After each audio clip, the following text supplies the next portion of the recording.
So very good evening to everyone. आइए इस संसार के जाल पे बात करते हैं। The dual trap. ये एक ये संसार जो है जिसने भी बनाया है बेहद समझदारी से बनाया है और वो बहुत होशियार परमेश्वर है। ठीक है, उसकी उनकी जिसने भी बनाया है उसकी चालाकी की कल्पना या उसके दिमाग की कल्पना नहीं की जा सकती। ये ऐसा संसार है कि ये दोनों तरफ से फंसाता है। ये एक दोहरा जाल है। इसको समझने का एक उदाहरण है, जैसे मान लो एक आदमी है, तुम हो ये, ठीक है, और तुम यहाँ पे बैठे हो, एक ये तुम यहाँ पे इसके दो एक्सट्रीम्स मान लिए, ये अच्छाई मान ली और ये बुराई मान ली। ठीक है, अब समझो तुम अगर बुराई करते हो तो भी तुम फंसते हो। तुम्हारा मन ये कहेगा तुमने बुरा किया, तुमने बुरा किया, तुमने बुरा किया। कहता है कि नहीं? माइंड मन हर समय कहेगा, तुम्हें कचोटेगा, बात तक कचोटता रहेगा। और अगर तुम अच्छाई करते हो तो तुम्हारा मन कहेगा कि तुमने अच्छा किया, तुमने अच्छा किया, ये तुम्हें अहंकार में फंसाएगा।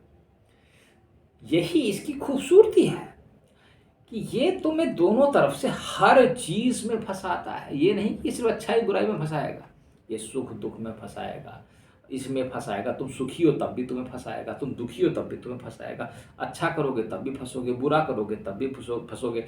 कुछ भी करोगे उसमें एक इन्होंने ड्यूअलिटी बनाई है, द ड्यूअल वेब, कि तुम उसमें हमेशा उलझे ही रहो। इन्होंने कभी ऐसा कोई मार्ग ही नहीं निकाला।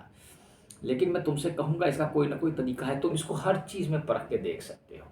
तुम अपने घर की कोई परिस्थिति ले लो, जैसे मान लो तुम्हारी मम्मी है, वो तुमसे कुछ कहेंगी, तुम कुछ करके लाओगे, फिर उसमें बहस होगी कि तुमने ये क्यों किया। भले तुमने वो सही किया जैसा कहा गया, लेकिन उसमें कमी निकाली जाएगी। तो तुम्हें हमेशा इसमें कुछ ना कुछ तुम्हें फंसाने के लिए बनाया ही गया है। तुम्हें कोई काम कहा गया, तुम बिल्कुल उसको वैसा ही कर दो। तुम्हारे बॉस ने कहा था, तुमने बिल्कुल वैसा किया, लेकिन नहीं, वो उससे संतुष्ट नहीं होगा, वो उसमें कोई ना कोई कमी निकालेगा। ये ऐसा ही संसार है, मैंने इसको बहुत देख लिया। चाहे तुम चीज़ बिल्कुल 100% जैसा कहा गया सब कुछ, कोई तुम्हारी तारीफ नहीं करेगा, उसमें एक कमी निकाल देंगे। और अगर वो तारीफ करेगा तब भी तुम फंस जाओगे। बड़ी कमाल की चीज़ है। अगर उसने कमी निकाली तो अलग ही बात है, और तारीफ करती तो तुम प्रसन्न चित्त हो जाओगे और ईगो के जाल में फंस जाओगे। अब साहब सवाल पैदा होता है कि इसमें किया क्या जाए। द ड्यूअल ट्रैप यहाँ से भी मारता है, यहाँ से भी मारता है। साहब मैं क्या करूँ, मैं करूँ तो क्या करूँ? अच्छा काम करता हूँ तो मेरा अहंकार बढ़ता है, बुरा काम करता हूँ तो मन कचोटता है। कुछ ये करूँ, वो करूँ, वो करूँ, ये करूँ, क्या करूँ, क्या ना करूँ। तो आप ऐसा कर सकते हैं। देखिए, मैं इसमें आपसे ये कहूँगा, देखो, एक बड़ी कॉमन सेंस की बात है।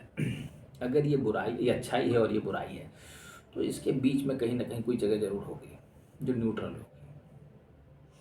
जो क्या होगी? न्यूट्रल होगी। तुमने अच्छा किया, बुरा किया, इसके दो तरीके हो सकते हैं ना फंसने के। एक तो तुम याद ही मत रखो तुमने कुछ किया, ठीक है। एक तो तुम याद ही मत रखो,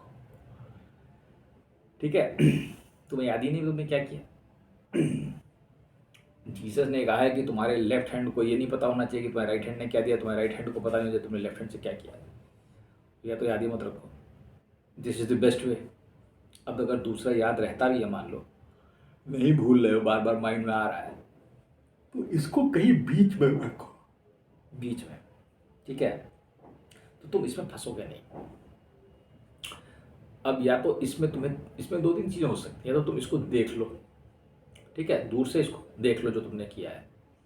तो अगर तुम इसको दूर से देखने की कला जानते हो कि मैं करता ही नहीं हूँ, तो तुम फंसोगे नहीं उसमें। लेकिन तुम इतनी बड़ी कला जानते नहीं होगे, ये मैं जानता हूँ, क्योंकि वो सिर्फ कलाकार जान सकता है कि ऐसी कला कैसे हो सकती है कि दूर से कर्म को होते हुए देखा जाए।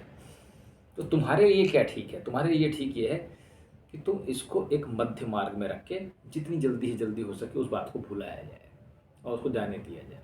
अच्छी हो चाहे बुरी, दोनों में बात तरह की बातों को जाने दो। तो तुम इस महान जाल ट्रैप से फंस सकते हो, बच सकते हो, ये ड्यूअल ट्रैप से। इस चीज़ का थोड़ा सा ध्यान रखना, और ये हर चीज़ पर लागू होती है जीवन के। ये बात ध्यान रखना, हर चीज़ पर। एक गरीब बच्चे को, भिखारी को रोटी दोगे तो मैं दे रहा हूँ, वहाँ भी फंसोगे। वहाँ भी एक आसक्ति आ जाती है, वहाँ भी मैंने किया आ जाता है, वहाँ भी ईगो खड़ा हो जाता है। बहुत खतरनाक जाल है, ज़रा देख के निकलना, ठीक है। तो मैं उम्मीद करूँगा तुम मध्यम मार्ग से देके निकलोगे इससे।